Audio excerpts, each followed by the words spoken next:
Hi everyone, I'm Leon Thomas Lewick. Here's your political news roundup for Wednesday, April 6th. There's still no agreement in Congress for funding the federal government. The deadline for a shutdown of the government is Friday, and there's word that Republicans in the House of Representatives are preparing to work on the problem into the weekend.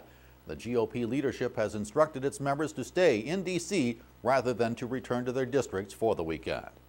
A government shutdown could keep up to 800,000 federal workers home without paychecks. Administration officials outlined the possible consequences if Congress fails to come to terms on a budget deal. A shutdown would affect non-essential, non-health or life-threatening services. Officials said that means the IRS would stop processing paper tax returns. Loans from the Small Business Administration would stop, and national parks would be closed. In previous shutdowns, government workers did receive retroactive checks for any missed paydays.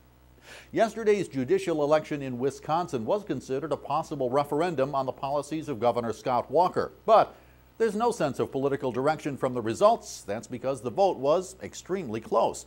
So close, in fact, that the results are too close to call, and a recount seems inevitable.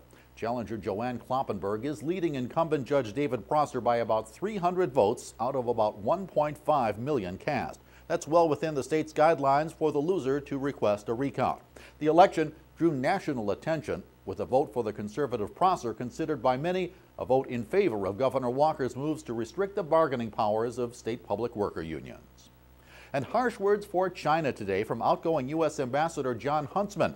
He criticized the communist government's human rights record, and he said a number of prominent Chinese activists have been unfairly detained or put in jail. Among them, Nobel Peace Prize winner Liu Xiaobo, who's in prison for subversion.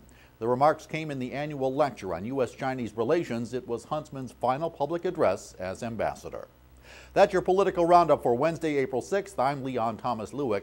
Stay logged on to rttnews.com for more on these and other political and financial news stories throughout the day.